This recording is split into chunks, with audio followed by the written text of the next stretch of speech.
Hello, listening people. Hello. Hello, Bartek. How are you doing? I'm doing very well, Ryan. How are you? I am doing very well myself. I am smiling from ear to ear because we have finally entered what was promised of 2024. It may have taken us a quarter of the year to get there, but we have gotten there. We have finally entered the realm of musicals, and I'm so glad of it. But before we gallivant off and do a jaunty musical number that comes out of nowhere, how about we get into In two languages. Well, yeah. I was shocked that we had. We'll get to that, I guess. No, I'll say it right now. I was shocked that we had an English language musical number. I did not remember that. I was fucking That's a first, right? We've had ones where they've sung some lyrics in English, but not. He's an English-speaking character singing a song in English. Fucking But still in the style of the film industry that she's currently in. A little bit, I would say so, but there was also like a 2000s era kind of pop to it as well. That's what I mean. The instrumentation and things were very different, but still a lot of like the editing and the visuals of it. The simplicity of the language also. Oh, yes, but before we get all bogged down in the details of the movie we're discussing, we should at least talk about ourselves and what we do here. Bartek, how about you give us the briefing here? I'm a soldier ready for war, but Sure. I need to know the mission statement. Yep, so I'm Bartek. I sit near the door, and Ryan sits near like the closet next to the spongy foam. I just left the closet, so... Yeah. Mm-hmm. That's what we do. We sit down while we do our show Pictures Powwow, where we cover films that have been recommended by someone. Ooh, who is that someone? Well, it's actually, multiple people. We do it on a 3-week cycle. 1 week I will recommend a film, the next Ryan will, and then the third week is the listening people choice. Listening people choice. Say it more Britishly, like this film. The listening people choice. No ball. No ball. The listening people choice. So you were saying, yes, and we talk about films that come recommended, and there's a way of doing it, and what have we landed on this time? Who did this? We've landed on the beginning of the cycle, which is me. You were the bowler, and we are now... Well, I started batting, but... Now we are the ones batting it out of the park here. You bowled this our way, now we're batting it. That makes sense. I've watched cricket movie. I was going to say movies. I've watched one. There's not many cricket movies outside of India and England. There's a horror film called I Know How Many Runs You Made Last Summer. I will believe you, but what film did you give us? So every year I like to pick at least one Bollywood film, and that's what I did for this one. For musical year, we have a Bollywood choice, like every other year, for Pictures Powwow. And the Bollywood film that I picked was Lagaan from 2001. Give the full title. That's the title as it's released in India, but internationally they added a subtitle which is Once Upon a Time in India. Once Upon a Time in India. Lagaan, back in action. Beautiful tale. Now, people, if you have not seen Lagaan, I was going to say Lagana, Lagaan, we would say that you should. As of the release of this episode, it may have shuffled off of Netflix. By the time we release this, it will have gone off of Australian and/or international Netflix. Literally, yes, Ryan. So, truly tragic stuff. But I'm sure there's other means and ways to find it. And just to give praise to some streaming services like Netflix, it is fortunate that we have the ability to watch some international cinema readily and more easily available than sometimes the more mainstream affair. It isn't universal, of course. There are some countries that obviously don't get the time to shine, but Indian cinema is, as we have discussed many times over the years on this podcast, very, very important in the grand scheme of everything. It's a huge industry. Oh, yeah. And to have the ability to watch so many of them on sites like a Netflix here in the West is good. Like that's a universal good. And it's that thing of you just want more of it there. Like I've not done a deep dive into how far back Netflix goes with Indian cinema. Like, all I know is we only cover early to mid to maybe late 2000s, and we did Sultan, which is like the newest Yeah, Indian movie we've it's done. all based on ones that I've seen, and I guess I haven't seen too many much older ones. You haven't seen ones from the 90s I've and so on, probably not seen much. one or two from the 90s, but older than that, I don't think I've It's seen it's just any. very interesting because I know from our interactions and the engagement we get on episodes like this, and just doing my own research, like someone like Shah Rukh Khan, some of his iconic and or considered greatest films are older than the ones we look at, and Yeah. so it's just this In his interesting in his thing. early career, he played a villain most of the time, Hmm. whereas the ones that we've His covered, yeah, hero. he's typically heroic, But romantic. Lagan, how would you describe this to someone who has not seen it, but you want them to give it a watch? So Lagan is a film that it's a period piece set in, I think, like 1890, so just before the 20th century.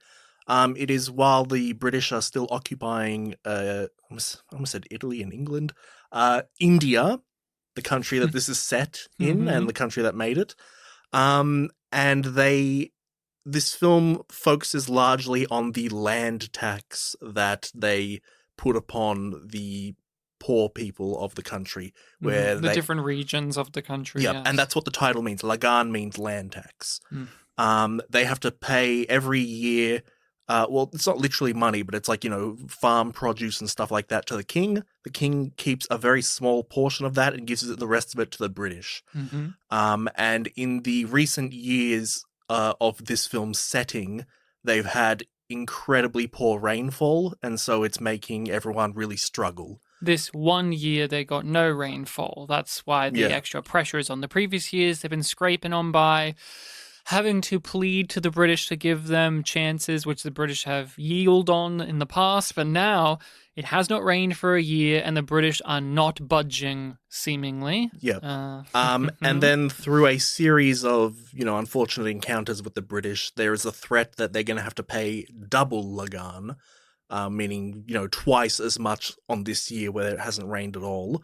And a wager is made that if some of the rural villages can beat some of the British officers in a game of cricket, they will completely abolish Lagan for 3 years, including that year, And under if the threat that if they Mhm. lose, then they have to pay triple that year.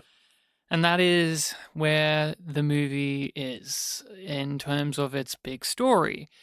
This is a long film. Hmm. It's not what I would describe, as Bartek may have last week, as an epic. Like, when you say an epic, some ideas may forge in the brain of what Yeah. that is. I would not say this is an epic. This is Screw you, Wikipedia.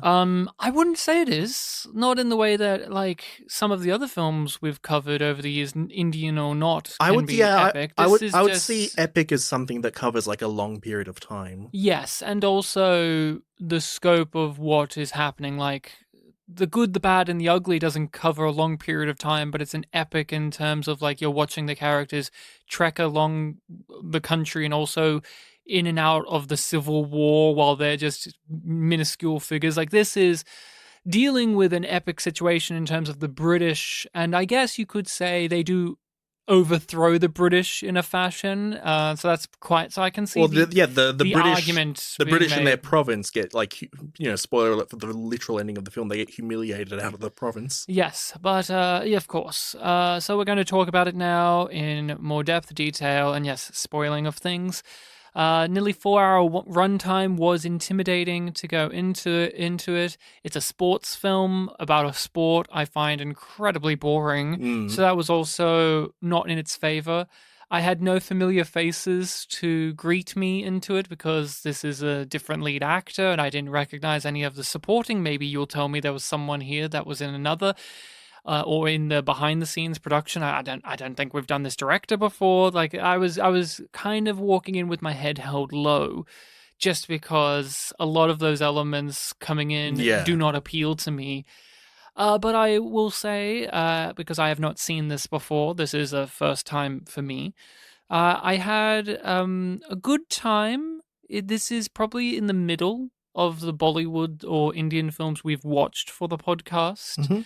I thought the pacing for what it was relatively solid. Yeah. I have some issues with not so much the pacing, but the pacing gets affected by some writing issues that I had.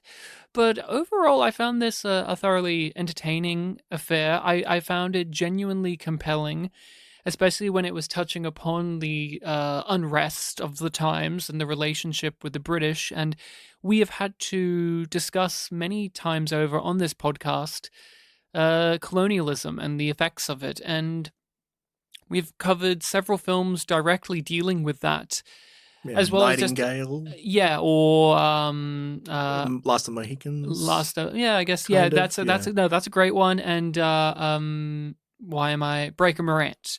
Yes. And what I was going to say is, and we as Australians, we understand it as well. It's a part of our culture. We have the Union Jack on our flag too. So there's a deep familiarity there, and I just loved how this movie dealt with it, and it was dealt seriously. There was no jokes had at the expense of the British. The British were pieces of shit in this, and the films that we just listed, as well as this one, all get the British colonial mentality. All of these are different films made by different countries, different years, different mentalities, different directions, but each one of them sums up the British mentality of the times. Like, I was watching our main snivelly British bastard in this, and I thought he would be great friends with that officer from this movie and this one from that movie and this one, and they all are a part of a system at large that, like, even India knows it, Australia knows it, America knows it, like all of these different places from different times know what that was. He's played very differently in this film, but I was thinking of the Nightingale one quite a lot. Yes, of course. But overall, I thought this was a positive affair. There were things that keep this back for me, but overall, I had a great time with this. And who's the lead? Just remind us all, our lead actor. So the lead is Amir Khan. Amir Khan, he was quite a revelation in a way, because for the majority of the time, I must admit, he did not make an impact on me. I had no reaction to him, didn't hate him, didn't love him. He really didn't do anything for me. But I think that's by design, in a way. His character is a very passive character, but he has his moments of spark. And then by the back half of the film, especially once we get into the cricket game, he as a character and the actor really get to step it up and show us why they are in charge of the story. And I just wanted to say that now, because we'll be obviously talking about all of these things, but he's a new actor to me. I haven't seen him before. What's he like? And it was a revelation in that way of, for majority of the time, I didn't have any real feeling on him. And then there came a point where they locked it in, and I had an appreciation for what the movie was doing with him and what he was doing as an actor for the whole film. Yeah, I honestly haven't seen him in too much. I think I've maybe seen him in 2 or 3 films. And I know that we have this one Bollywood film on our listening people's list that I believe he's the lead of, and that's a beloved film. Mm-hmm. So we will see him again in the future, at least in that. But yeah, I was honestly kind of similar. Like, he was kind of... Passive's a really good word you used there. I was going to say, like, plain, but passive throughout a lot of the film. He is the heart of the story in terms of, like, he brings all the villagers together. He brings in some enthusiasm. But yeah, in that latter part of the film, like, especially when his team is finally at the batting stage, you have so many moments where he interacts with his teammates, where, you know, he encourages them, and you can see that when they get out or they make some sort of blunder, you can see like a certain part of like guilt on his face, where you can tie certain actions of his to where the downfall came from, and like he's really shouldering the responsibility of everything. Yeah, he as a performer plays it really candidly throughout the majority of how much the burden of what he has done weighs on him, but then when faced with it in a way that you cannot escape from it because you're in the game. What should be a fun time, it's a game after all. something that he got them into because he scoffed at how this is a thing for children. Mm. Now his life depends on winning, and this is It's a game to them, but for us, it's life. yes. And unlike a lot of sports films or your athlete movie or whatever, where you get told like their life depends on it or this or their relationship, like your Rocky films, for instance, which they do a very good job of those in those movies as well. This is one in which an entire population is dependent on this game working for them. And so, in a lot of sports films, it's like, oh, I want to make something of myself, and this is my chance. Here, it's no, we have to win. this is also a great character piece for him because he is one who is so strong of conviction that he, at the start of this, was willingly going to let them shoot him in the face because he was just so, that way. And then we see throughout the course of events, he becomes more humble while still maintaining honor, while still maintaining integrity, while still maintaining convictions. But the lesson is you don't have to be such a, I guess, egotist or blunderer of that. Like, there's what I really liked about like the team dynamic is we get to see a whole cavalcade of different people from different areas and different walks of life show that they themselves, through their own ways, are also heroic. It's not just our lead man because he saves animals from the British and or whatever, or tries to, and he's so like in your face, like, yeah, you can shoot me because I'm more on it. There's so many other people who have stories like his and handle it in very different ways. One of my favorite characters, just to get into it, was the guy who was maintaining the British horses, and the main British guy, he kicked him in the face, and I think his name was Arjun. yes, maybe Arjun, and he had that wonderful speech about how your boot, the sole of it, will get thinner as time goes on, and the nail will pierce through it and hurt. And I loved him as a character, and he was like, honestly, I could see a tale being told from him as the POV. There were so many in this that I could say that statement for, but it doesn't detract from who the movie did focus on, because each one of them is a reflection in a way to who our lead is. Yeah, and also not only just their personalities, but like the things that they do get connected to their sense of heroism as characters, because this is a film set in a village, very similar to Bilu that we did last year.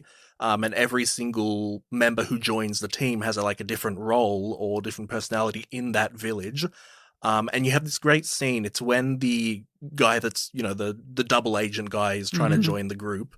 And they initially tell him, like, no, you can't. And then they explain, like, each member of the group, it's like, this is their job in the village, and this is how their job makes them good at cricket. Like, this guy chases chickens all day, so he can catch anything because his eyesight and hand-eye coordination's so great. It really, highlights the strengths that they bring to the game, which aren't typically sport-like qualities. You recommended this, so I assume you've been familiar with this film for quite some time, but how about you tell us a bit more about your relationship with it? Was this one that you grew up on? Is this a DVD thing? Did you see this in the cinema with your mum back in the day? What is your history with Lagaan? So this it's a little bit interesting. So it's one that I was aware of for a long time, but I didn't watch it until quite a ways into my adulthood. I believe in 2013, our second year of uni, I did a film class with our friend Reese called Cinema Cultures or something like that. It's the same class that I did that Gribovica came from. Oh, very nice. And that whole unit, we were looking at, I think, 4 different cultures and the films that they make. And there was a brief period where we talked about Bollywood, and this was one of the films they recommended. And I found that interesting because, this is a film that I've heard a bit about, which I'll go into in a second. But I think that course specifically pushed me to finally watch the film. In terms of my history of it, it's one that I'd heard my mum talk a lot about. And there was an interesting story in the family where, of my relatives, my mum is the one that likes Bollywood films. And it's somewhat stretched out from her to the rest of us. Obviously, I watch it because my mum got me into it. My brother's seen a bit. But we also have my aunt and uncle my uncle Justin, who recommended the producers to us, Mm. he's a very, very big cricket guy. Like, whenever I visited him when I was younger, like, there would be one room that has just like a shitload of cricket trophies. And he wasn't into Bollywood at all. I think Mum was telling me at some point that, he not really dismissively, but like kind of like shrugged off, like, yeah, I'm not really. This doesn't sound like something I'd be into. But apparently, eventually, he watched this film Lagaan, and I think she said it like drove him to tears or something. Like, he really loved it, and that story always really stuck with me. Like, wow, yeah, this sounds like it's a really powerful film, and it even connected with my uncle there. So I'd be keen to check it out at some point. Is he's Polish, yes, of course. Is cricket popular or that regarded in Poland or Polish culture? I don't. Or is that just because he lives in Australia? Yes. Yeah, I don't. I think he was born down here, mate. I don't know if. Was he born down? Oh, okay. I actually don't know, but he's very much an Australian. Okay, so, fair enough. Yeah. I just wanted to double check. I remember in my pop's later years, he really got into cricket, and we were very weirded out by that because it was just a thing that happened out of the blue.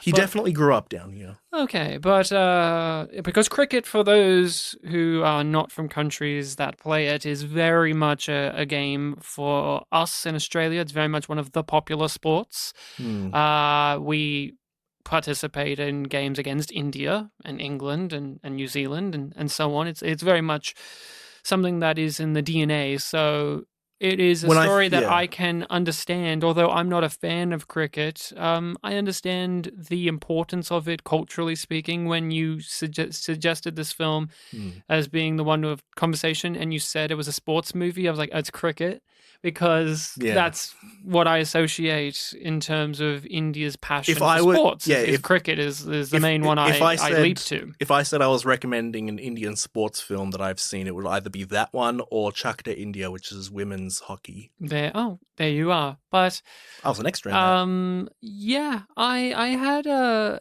I watched this all in one go. I didn't break this up. I watched it all in one sitting. Same here. I don't know if this is a Netflix thing or if this is just a movie, but this is not one of those, to my eyes, that had a clear intermission or halfway point. Yeah, all the ones... It all kind of just went together. Like, I remember with Om Shanti Om, that one structurally makes it very clear. Yeah. Same with something like Bilu. Bilu kind of made it clear. Doom 2 was an obvious one too. I'm pretty sure. Oh, and of course, countries. Sultan, it has a pretty obvious, like, he transitions from one to the thing. But it was just told in such a long-term but also episodic way where I never really could say, like, oh, this is where, you would take a breather. It all flowed really well in that way. The closest that I could think of is when they finally formed the team and, like, the British officers, like, they're having, like, a stare down with them. That would be my guess of an intermission. Because I know that other Bollywood films that we've done for Pictures Powwow, in the past I have seen them where there is literally a shot that says intermission on the screen. And when I've watched them for the podcast, like, oh, they removed the intermission thing. Well, I was so in love with the cast of characters in this.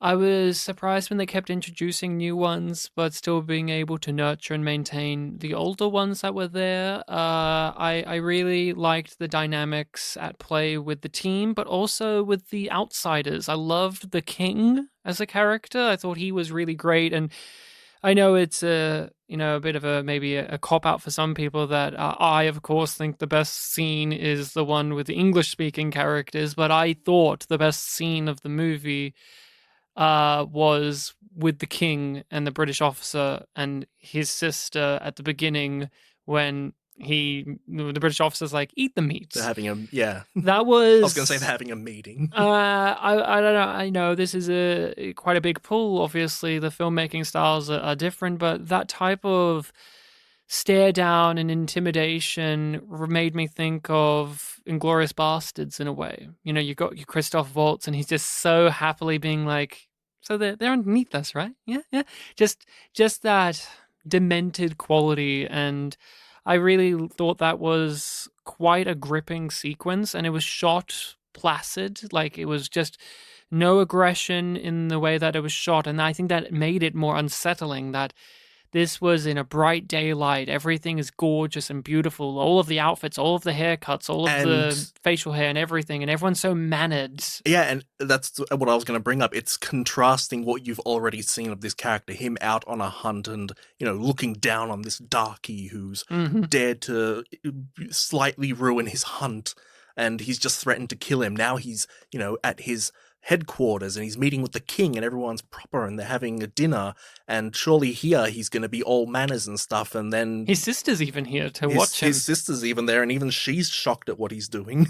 And yet he is backed up by the system next to him, and that is a part of all of his crew back his play. Everyone except for the foreigners in his eyes, even though he's on a land that is not his own. But this king, how dare he not eat the meat, I told him, and how dare my sister not respect what I do, because they are lesser than. And I did not think that the British were portrayed as cartoons in this. I was actually very much in awe of how well acted the English-speaking characters were and how well written they were. We see many times over in some foreign films when they get the English speakers, they aren't directing them in the same way, so their performance to us who speak the language can notice that they're not very good or don't gel with the main cast of characters. And their line delivery is a bit wooden because that's the way they were directed. Not in this. I don't know if you had similar feelings, but I thought that the portrayal of the British from the direction, the acting, and the writing was not at all cartoonish. I found them genuinely disgusting in a way that, like I said, we've seen in other films and just through our own cultural lens as recognizable. I think a little bit cartoonish, but in general, they were legitimately, threatening and disgusting people. I think that actually lent itself more to making them seem more evil. I guess maybe because they have the big moustaches and stuff, but that's just what the times were. You know what? I was actually, when I was watching the film, I was thinking to myself, oh yeah, they're such moustache-twirling villains. But then I, doubled back. I'm like, no, not really. They are very much pushing their personality, into the camera, but it's not quite to, a hammy degree. Again, honestly, I think that this was pitched at the right level to get the point across, and I thought all of the performances from the English characters, from the sister to a main man to his right-hand man to their boss, I thought was all very well played. I wouldn't change a thing about any of it. Also, I completely forgot this. Really impressed that some of them actually learned Hindi for the film. I like that too. That I was actually a bit shocked because I recognized some of the British actors from certain roles, and I was shocked to see them speaking in Hindi for large swaths. I was because going back to what you said way earlier in the episode. If I could point out that if we've seen any of these people in anything we've done before, I don't think there's anyone in this film that I've seen in anything else or that we've done on the podcast. So I was wondering if any of the British people would be recognizable to you. Yep. There was the sister was she's done a lot of American work actually, which is interesting. But she was a main cast member in the L Word, so it was kind of fun to see her. Yeah. And she was in some recent projects. And the main British villain, he's been in a ton of stuff. It's just it's that sniveling prick, and he's still at it today. He's bald now and he looks great. He just looks so mean, and just he has a Jason Statham kind of what's that actor? I always forget his name. Luke Goss look to him. That type of thing. And, I remember years and years and years ago, I was telling you I've seen this one Bollywood film that has a big part of the cast are British people. And one of the main characters is this British lady, and I think I told you because I couldn't remember who it was that it was oh god, why am I forgetting her name? Bend It Like Beckham. Keira Knightley. Yeah, I was oh yeah, Keira Knightley's in that film. But then I looked it up oh whoops, I was wrong. She was in Bend It Like Beckham. Yeah, it was many years after I saw the film. But I've been talking away. How about you tell us some of the things that you appreciated or noticed or grabbed onto you on this watch? So we have a narrator in this film, and we have actually seen him in something. He's Amitabh Bachchan, like the big actor man. He's the father of the Doom 2 main cop. He appeared in a cameo role in Om Shanti Om during like the red carpet outside the awards ceremony. Oh, so not even for the big dance? I For don't. the Om Shanti Om dance? He might have been there, but he actually had like a shot of him and like responding to a question. I think it's like, oh, so you're friends with Om Kapoor, right? Like who? Oh yes, yes. I think it was that guy. Yeah, he's a big actor, man. He was in Baz Luhrmann's Australia? the 2012 one. Great Gatsby? Yeah, Great Gatsby. He was in that. Oh. Yeah, he's in Cholet. You have a copy of that. That's a big beloved film. He's considered like the god of Indian actors. So that narrator is like a big name. And I noticed in the opening credits it said like special thanks to Amitabh Bachchan. A lot of special thanks. Mm. A lot of reverence. I know that the production of this movie was shot in a village that went through quite a lot right before the shooting started. So it kind of adds to the character and the time period of the movie that everything does have that disheveled quality to it, because there was some like natural disasters or some circumstances that went on in the village right before they had to shoot there. So, and the heat was very intense when they had to make this movie. This is a film where people are sweating because it is that hot. Like, I was taken aback in comparison to all of these other Bollywood movies we've had to watch where the dance numbers are elegant and beautiful, and no one breaks a sweat unless it's Shah Rukh Khan with his shirt off near fire, like that type of thing. The Darpa disco. And even then it's it's fake Hollywood, like fake, not Hollywood, but like industry sweat where they've just sprayed him with a hose. Yeah, well, I think that sequence was a movie in the movie. Well, yeah, but I'm using that as an example. Yeah. But in this one, when she's dancing, she's got some sweat happening underneath those pits and on this and this. I'm like, because they filmed this on like a 48-degree day. They're not doing another fucking take. There's no way. There was some trivia point about how like, there weren't any luxury hotels nearby, so we had to like make one or something like that, and every actor had to tolerate it, and it ranged from like 4 degrees Celsius to 40 degrees Celsius. Absolutely insane stuff. Yeah.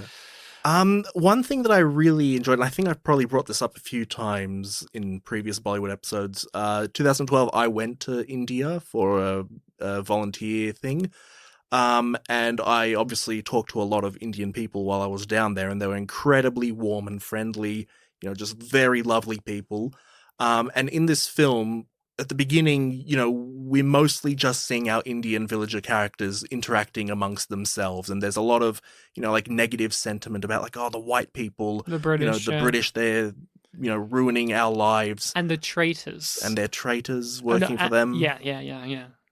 Saved myself there. Yeah. And eventually you get to the point where the Elizabeth character approaches what's now just 4 members of the cricket team, and their demeanor talking to her because she's being friendly to them is just incredibly warm, and I really connected to that. Like, when I went to India, that's kind of how they spoke to me. They're like really interested in like talking to me, hearing what I had to say, and socializing with me.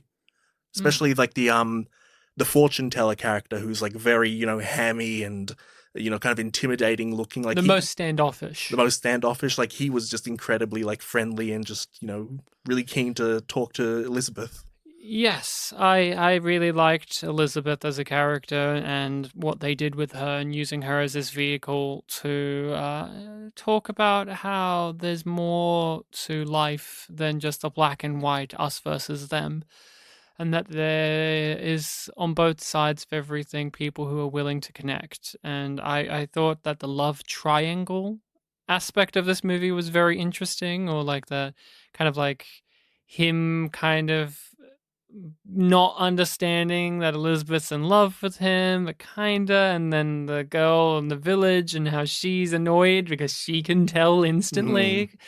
I thought that was actually really well done, and I was waiting for it to be cringeworthy, honestly. I was waiting for it as like I knew immediately what the pitch of that stuff was going to be. Yeah. And I was waiting for it to be awful or awkward or ham-fisted. And again, I honestly think that this film had a steadiness to it. I was going to ask you, and maybe you'll just say flatly yes, because of this is how Indian cinema is, but is this a masala film? Because this is what I've been asking about since we started the journey with Indian movies, because to my eye, yeah, there's musical numbers, but most of them are diegetic. That was interesting. Like, most of them happen for a reason. They're not all just out of nowhere musical numbers. Most of them happen in the confines of now we're doing a ritual or now we're doing this. But yeah, not many of them are imagination sequences in this. No, and this film, I did not feel like it went into the different genres or tonal. I thought it stayed true to what the premise, or the story is, which is it's set in this specific time period under British rule, and it's a it's a sports story, and they don't go super special effectsy, imagination sequence, or break into comedic set pieces for the sake of it. There are comedic characters, but they are always woven into things rather than, say, when in Bilu we're just going to now have the comedy scene. Same with Om Shanti Om.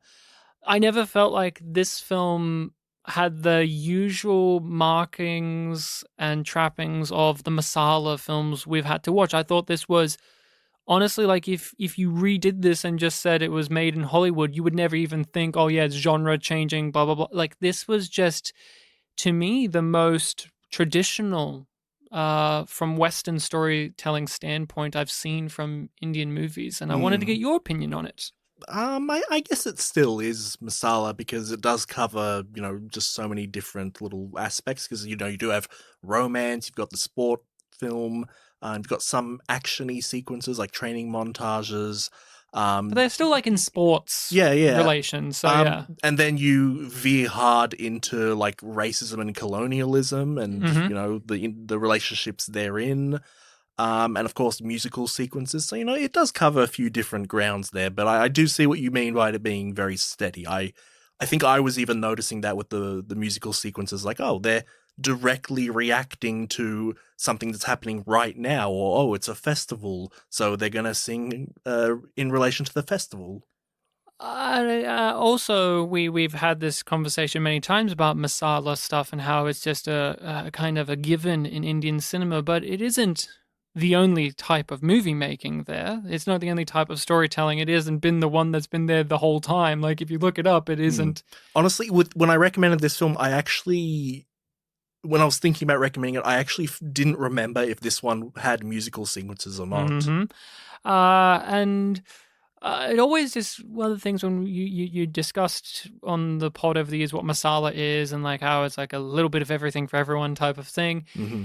It makes me question if we in our culture in Australia or in Hollywood movie making, do we have a similar thing, but we just don't have a name for it? Because say with the Australian movies like Idiot Box, that movie had so many different things. Would you call that, if we had a word for our own version, would you call it that, or would you just still call it a crime comedy? We should get an Indian person, show them Idiot Box and ask, would you call this masala? And I just was wondering because to me, I think this is the least masala one we've watched, but I can see your point. But at the same time, when you were listing all of that, I'm just yeah, but an average Hollywood movie could also cover all of those things, and we would never think to call it multi-genre bending blah. Yeah, that's a good point.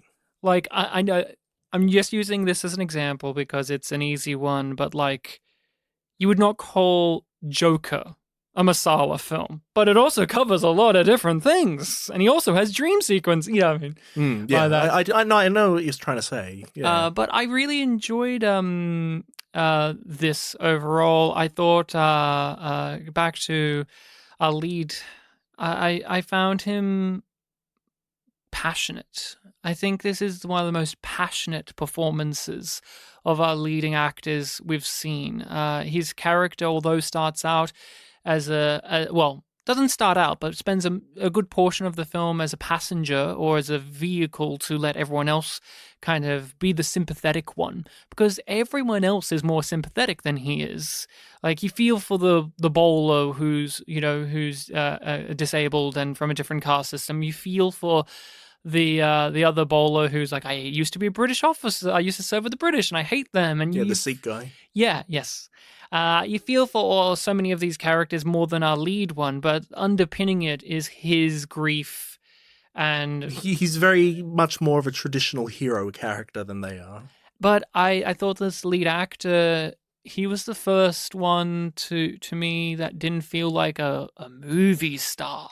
Well, Like all the other Khans that we've done, they all feel like, I'm a movie star. I have initials for my name. But this person, I never got that sense of ego or that sense of like stardom from him. going back to what I said about I've only seen him in two things, I mentioned in a very old episode we did, Doom from Video Game Month, not Doom. I made a joke about like, oh yeah, we're doing Doom, not to be confused with the Doom trilogy. And that was the first time, I'd ever mentioned that to you. And I just quickly did a rundown. It's like, oh yeah, the first film's okay, second film's really good, and the third film had a really good villain. And it's this actor who is the really good villain in that film. Do you feel the same about just his presence as a performer?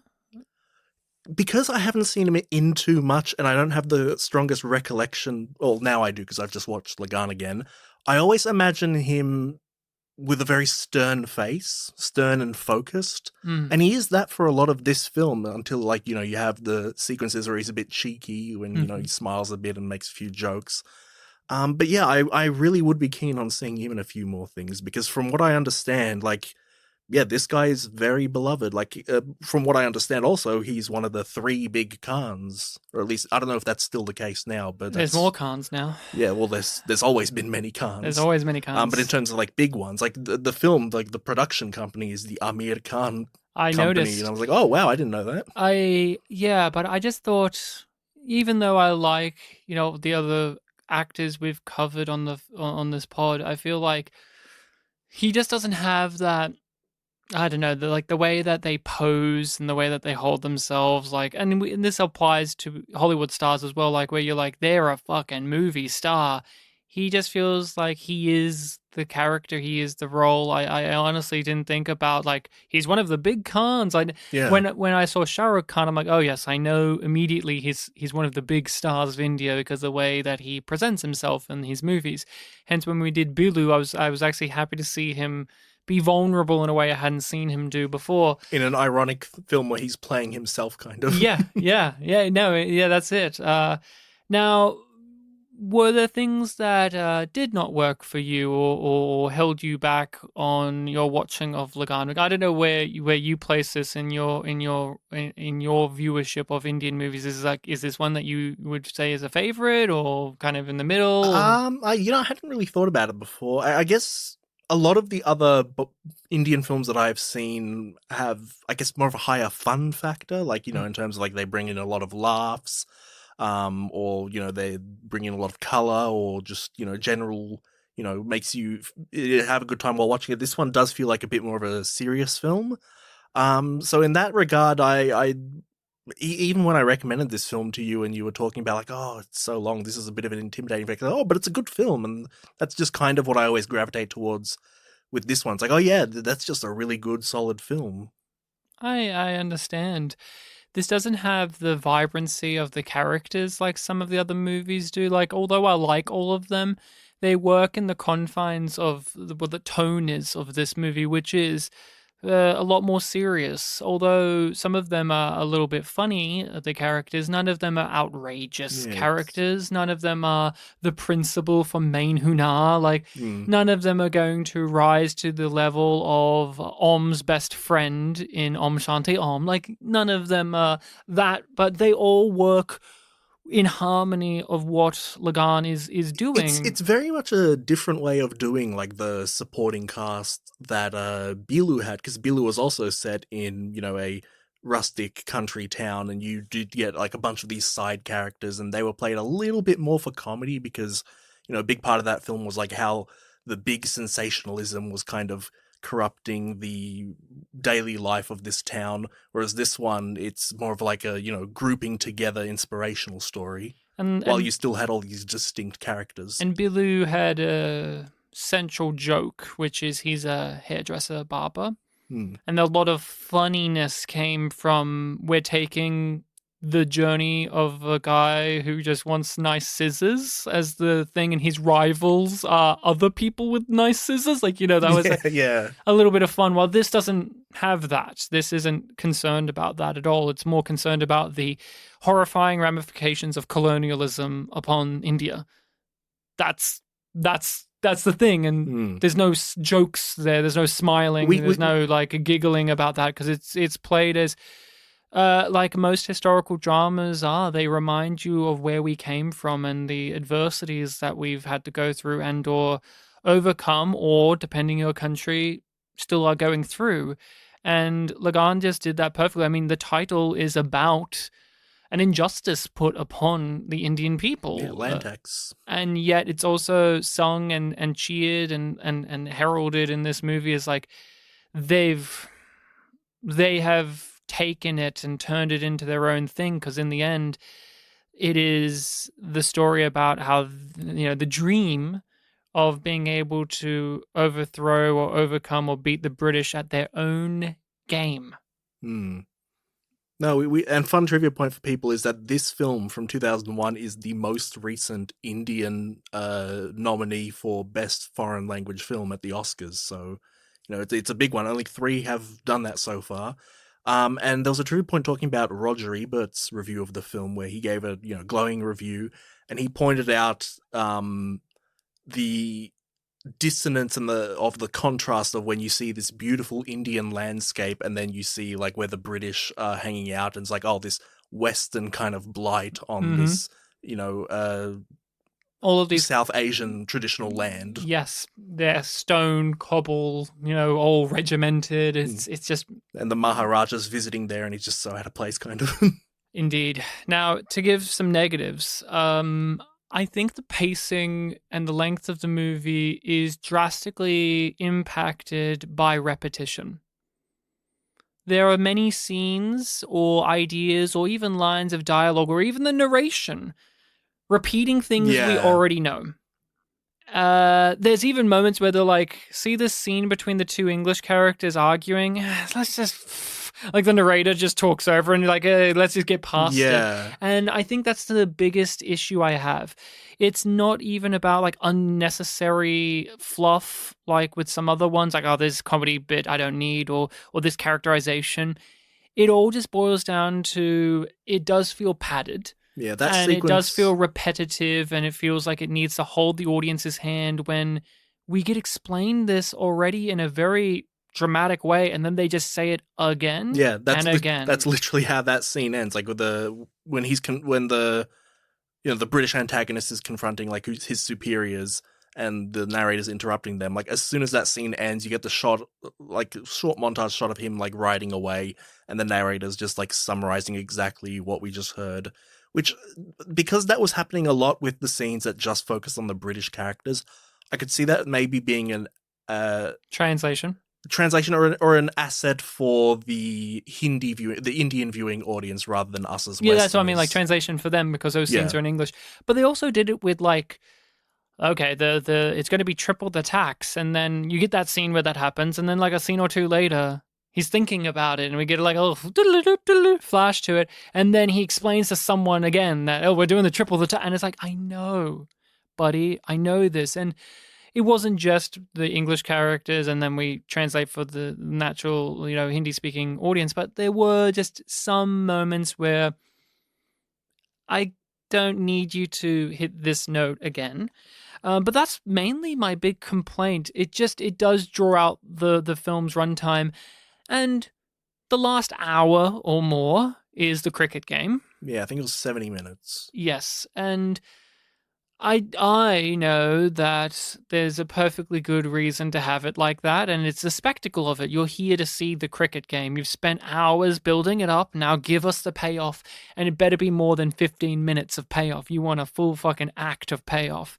So I won't wag my finger at that. Just for myself, I don't need it to be as long as it was. There were points where I was just drifting off during it because it isn't as fascinating to me like the rest of the movie was, with the character interplays, the exploration of theme and dynamic. Now, they do go out of their way to break up the cricket game with stuff. Yeah, because it's set over 3 days, so And you do have some scenes in the village still. And the construction of the cricket game and the conflicts within it and the betrayals and the desperation were all top notch. I'm not going to dissuade any of that. Just I don't need the spectacle of it to be as long as it was, but I'm just raising that as an admission that No, I did that's zone fair. out a lot more in that portion. There are a lot of parts in that the cricket game where time passed through montage because nothing of note for film dramatic beats is happening here. Let's cut to when something does happen, like this guy came out or came out. He got out. Yes, and again, that's not really a true negative in my eyes because that's just a case of that's not for me.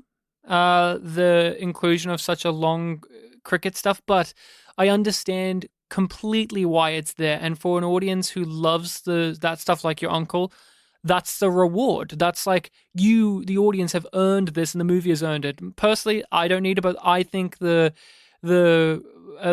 script and the dialogue just kind of circling back over things they've already done is more of an issue. But those are my main hang-ups with this. What you just said there, the big beats of the cricket game are obviously, what we came for. But when I was reading up about the film afterwards, I think I was looking up something specifically about cricket, and I came across a thread on the Reddit cricket subreddit, like literally r/cricket, of someone talking about this film, and I read through a lot of the posts there, and yeah, people that love cricket really love this film. And like 2 of the comments that were in that thread, or post, whatever you call them on Reddit, pointed out how like every single little thing that you want out of a cricket match happens in this. And they were like talking about all of these, there's like a dozen techniques. It's like all of these techniques happen in this film, and it's like amazing. I love this film. It's like, wow. And yet it still works for a layman like us. Yeah. We don't need the film to bog us down in the jargon and the technicals, because any good sports movie should get you invested in the sport, even if you know nothing about it or you actively don't like it. Like I don't give a shit about boxing, but I can enjoy a Rocky movie, or I don't care about bobsledding. But, you get me in a Disney film with John Candy teaching Jamaicans how to bobsled, and I'm all on. I'm all on board. I want to watch that movie. We've talked about that a lot. Like, we're not big sports fans, but sports films, they have an appeal to them. Or even if you are familiar with something like I am with soccer/football, and we watched Bend It Like Beckham, I can appreciate all those little details, but I can also like the fact that the movie is still being cohesive for film goers who don't know those things at all. And that's the beauty of something like Lagaan, where they give you 2.5 hours or so of the people we're going to be rooting for in the game rather than the game itself. Let's be real honest here. When they were training for cricket and doing all of the preparation for cricket, I didn't feel like the movie was really invested in the actual semantics of cricket. It was more involved in the interpersonal dynamics of the team rather than like, okay, I don't think I learned how cricket works by watching them learn how it works, because the film was more like looking at who the people were rather than like, here's how a technical thing of cricket is played. I don't know if you felt similar. Well, a lot of those moments where they were going into the technicals of how cricket were played for laughs, because a big thing for them is when they first see the game, they compare it to a common children's game that all Indians played when they were young. I think it was like Gully Duggy or something like that. Mm-hmm. And so they jump to conclusions like, oh, this game's exactly the same. And you have the sequence where they're explaining to Elizabeth their understanding. She's like, yeah, you don't have to translate for me. I know exactly how off base they are about this. But overall, I had a decent time with this. The length of it, although a little long, I didn't find that it dragged. The pace, again, I thought this was a well structured movie. Some issues, the songs, not a single one I could remember. None of them stood out to me. They were all fine. Like they all matched one another. They didn't have anything extravagant. I liked. Probably the one I liked the most was it was a nighttime one where they had all the sticks and they were banging them at each other as the music, and I like that one the most. I think that was the main theme of the movie because throughout the film, the score was like replaying the main part, like the da da da da da da da. It wasn't as strong with me as with Bilu last year, but it did happen again where it was like, oh, this is the film that song I know is from. I think that was a big one there. I agree with you. That one was my favorite one as well. The dancing was perfectly fine in this. The songs were perfectly fine, but I won't be humming or thinking about these ones really as much. I mean, maybe they're similar to Bilu in that way. I haven't thought about a Bilu song since I watched Bilu, but you know what I think about? Doom, doom, doom, machale. Doom, doom, once again. I don't like Doom 2 like you. It's probably my least favorite we've watched, but boy, do I love the Doom song. The Doom machale. Every film, all three films have a version. And what was that? The basketball one where they're playing sexy basketball in Doom 2? Was that Doom 2? That was Doom 2. Yeah. I think that was a song that was just scored. I think they have him and her have a little I think a song happens at the end of it. Yeah, around that sequence. Yeah. But and Om Shanti Om, I listened to a bunch of songs from Om Shanti Om's. I think my favorite from Om Shanti Om is actually the one where they're singing to the villain about what he did. The last one. Yeah, that's really one of my favorites. It's I a love good that sequence, one. yeah. It's a great sequence. But this one musically, nothing will be remembered in my mind. The first one where the clouds were coming over the village, like I find that one really moving, because they were just really optimistic, and I really felt the emotions there. And it comes back to what we were saying earlier about it being very diegetic, like making a lot of sense. And the other one to point out is what we literally started this episode on. Yes, where we have some English singing. That's true. The English singing. I made a noise. Bartek did a snort because he's British deep down. But it was like an exhaling snort. I'd never done that before. Well, one day you'll burp. And then you'll know how I do that like twice a year. One day you'll hiccup? Which one? What's one of the things you can't do? I can't, but I can hiccup like a champ, but I can't burp. There you go. So I was right, burp. Right. Yeah. Thank you. You threw me off with your statement. But anything else you want to say, or anything else you want to ask of me? Since we always have like this Q&A, it feels, of me with Indian movies. Anything I want to ask of you? I know it's tough stuff to think about. It's an epic film in length. Did you think they were going to win?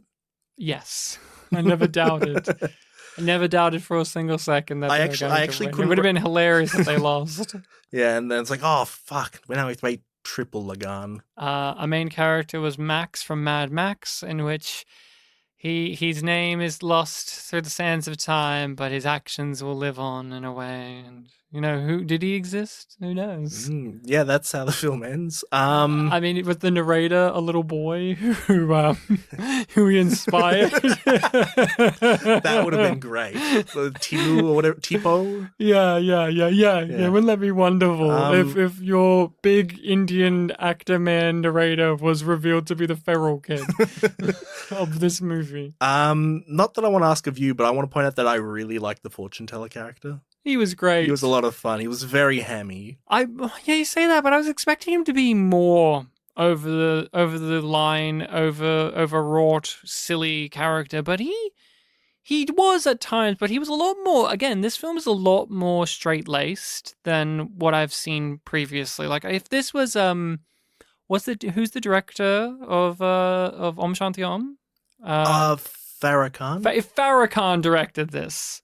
He would be the principal from Enuna. Oh yeah, he would be spitting everywhere. If she directed this, the cricket would also be played as a musical sequence where they're kind of like hitting the balls and that'd be dancing like interesting, numbers. yeah. But in this, it's like they just play it like cricket. I just really liked when he was fielding and the first few times when the ball was coming in his direction, it's like, God damn, you're making me run. I also really like the angle of how the first people to join the team were like the weird ones, like him and the guy that could only like scream. Yeah, that was really wonderful. But that is Lagaan. I would recommend this to people, and I am happy to say that this is one of those where my opinion on the movie has grown through the conversation. Cool, because yeah. walking in, I would still place this kind of in the middle. If I have to give my ranking of the Indian films we've watched, Om Shanti Om's number 1. Yeah, I agree. Sultan is number 2. This Main Huna Doom to this and Bilu. I would put this above Bilu now. So third? When I was walking in, I was going to put Bilu above this because I just really like a central character of Bilu. But even then, oh no, Shah Rukh Khan does give a great performance in that, like the that crying speech. scene. But I think this film annoyed me less than Bilu. fair. Bilu did annoy me at times. So this is number 3. Bilu's number 4. Main Huna, and then Dumtu. Mm-hmm. Yeah, That's fair. I think that's my go of it. Do you have of the ones we've watched? Do you have an order that you would put them in? I'm putting a gun against your head. Not really, but Om Shanti Om is my favorite one. No, give us an order. This is your childhood. Now put them in order. My order is put down the gun. Put down the gun. Put down Lagaan. Put down Lagaan. Do you have a favorite Khan? I mean, I really like Shah Rukh Khan. We need to get more, not just Irfan Khan, but we also need to get more Salman Khan. I like Salman Khan. He's great. He's my favorite. No, yeah, I want to do the other film of his that I've seen. I can never remember the title, but it's really good. It's a really great set. Selection. So you recommend Lagaan? I do recommend Lagaan, yeah. The person that did the score for this film is A.R. Rahman. He's the one that did it for Slumdog Millionaire, where he won 2 Oscars for that one. That's impressive. That's cool. Yeah, he's a big one. He's. I remember when Slumdog Millionaire was coming out, Mum was talking about Rahman. I was like, oh yeah, the Bollywood guy. He's doing this film that's American, and he's nominated for Oscars, and he won both. That's neat. Best song and best score. He deserved them. I think his speech. I think he was like nervous in his Academy speeches too. So it was like, one of those like really kind of, oh, we like this guy kind of thing. That's so cool. But it is now my turn to recommend a film for the podcast. Mm-hmm. We are up to episode 400, if I'm not mistaken. Yeah, I think so. I remember we talked about it last week, where it was like your pick was going to be a 400. I think it's the next one. So it's mine. Yeah. Yes. Episode 400 of our podcast is going to be a film that stars Paul Giamatti in it. Mm-hmm. I will make sure to let us all not get our hopes high. He is a supporting. He's not a main. He's in the movie for small helpings, but he's not always the main. He's not always. He's what we call a Polish surprise in this. Now that's a movie where the British were played like cartoons. In comparison. Earlier on in this episode, you said that Desert and Wilderness is the film we're referencing, just for those who want to know. Early in this episode, you said that this film was really steady. Yes, it was steady. Someone's calling me. Someone's literally calling you as we end the podcast. From Sydney too. Who comes from New South Wales? It's a Polish surprise. Polish surprise. You said that this film was a really steady one, and in the film itself, a lot of the British say like, "Oh, steady on." Oh, steady on. And steady on was one of the other lines from the English dub of In Desert and Wilderness. Yes, but I am going to pitch our way The Nanny Diaries, starring Scarlett Johansson and Chris Evans. We have joked about The Nanny Diaries on the podcast many times over and said that it will be a big event movie we do because it was one that definitely evaded somehow unappreciated masterpieces coverage. Okay. I will double check, but I'm pretty sure we'll get Rachel on for this discussion, my wife. Mm-hmm. She's a fan of this movie. I have never seen this movie, but I know of it. It's just one of those where I'm sure if you see a poster of it, you go, oh, I know what this type of movie is. And it's got Paul Giamatti in it, and I'm pretty sure he is like the dad of the kid that the nanny is a nanny for. and I think he's got a mysterious name. Like, I think he's called Mr. X or something. And I'm like, this is great. And he looks like this is right after Shoot 'em Up. He did Shoot 'em Up and then this kid's movie. Oh, great. Classic Paul. Classic fucking Paul 2000s Giamatti. To the prime Marty. That's what we call him. Prime Marty. Oscar nominee. 2-time Oscar nominee, Paul Giamatti in The Nanny Diaries. Yeah, he didn't win. No, he didn't win for The Holdovers, and he didn't win for Cinderella Man, the two he was nominated for. I'm pretty sure. I don't think he was ever nominated for Sideways. Sideways will be episode 500. That will be episode 500. He can, sit down with Lagaan and be like, yeah, we both didn't win. Do you think he's a big cricket fan, Paul Giamatti? Do you think he's constantly being like, throw the ball! No ball! No ball! Well, I don't know if he is or isn't a big cricket fan, but I would certainly love to hear him give a speech about it. Thank you. Now, everyone, you can find us on social medias of Facebook and Twitter, Spit and Polish Presents. You can suggest movies to us. If you recommend a movie to us, we add it to our list and we get around to watching it. Bartek said that we have another Bollywood recommendation there. Mm-hmm. Perhaps we will get around to that. I don't know if that's one available on Netflix. We'll have to double check.